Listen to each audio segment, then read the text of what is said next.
नमस्कार. कष्टाची शेती या यूट्यूब चॅनलमध्ये आपलं सहर्ष स्वागत आहे. माझं नाव संदीप पवार. तर आपण आजचा व्हिडिओ बघणार आहोत ऊसातील मोठ्या भरणीचं महत्त्व, म्हणजे थोडा ऊसातील मोठ्या भरणीचं महत्त्व. आणि त्याच्यासाठी आपण काय केलं होतं, तिसरा खताचा डोस टाकून घेतला होता. खताचा तिसरा डोस टाकल्यानंतर आपण मोठी भरणी करत आहोत. तर मोठी भरणी तुम्ही बघू शकता इथं कशा प्रकारे होत आहे. तर याचे फायदे काय काय मोठ्या भरणीचे. तर पहिला फायदा असा आहे की मोठी भरणी करून घेतल्यानंतर आपलं जे खोडं ऊसाचे जे फुटवे आलेले आहेत, तर त्या फुटव्यांचं नियोजन करण्यासाठी मोठी भरणी ही गरजेची आहे. तर मोठ्या भरणीने काय होणार आहे, आपण अशा प्रकारे माती लावली, आता जे एक्स्ट्रावाले जे फुटवे येणार आहेत ते उगणार नाहीत माती त्याच्यावर पडल्यामुळं. तर हे जे ठोंब आलेले आहेत तेच वरती जाणार. हा पहिला फायदा झाला त्याचा. तर दुसरा फायदा काय होईल, आपण जे खत टाकून घेतलेलं आहे तिसरा डोस, तर तो माती ऍड करून घेतला जाईल त्याच्यानुसार. आणि तिसरा एक महत्वाचा फायदा की जे तण उगवलेलं असेल आपल्या शेतामध्ये, तर ते तणाचं पूर्णपणे नायनाट होऊन जाईल.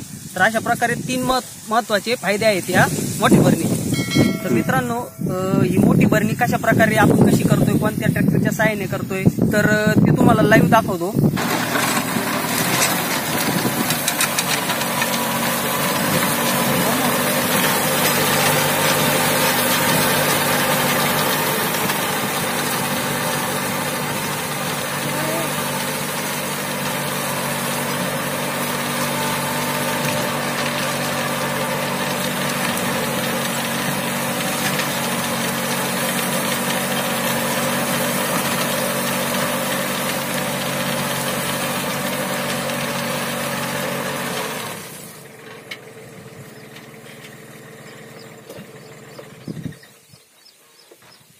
तर मित्रांनो, तुम्ही इथं बघू शकता या अशा प्रकारे मेहनत होत आहे.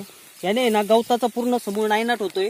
त्याच प्रकारे माती आपल्याला आवश्यकतेप्रमाणानुसार ऊसाच्या बुंद्यापर्यंत लागून जाते. तर मित्रांनो, तुम्हाला व्हिडिओ कसा वाटला ते आम्हाला कमेंट करून कळवा आणि चॅनलला सबस्क्राईब करा, लाईक करा. धन्यवाद.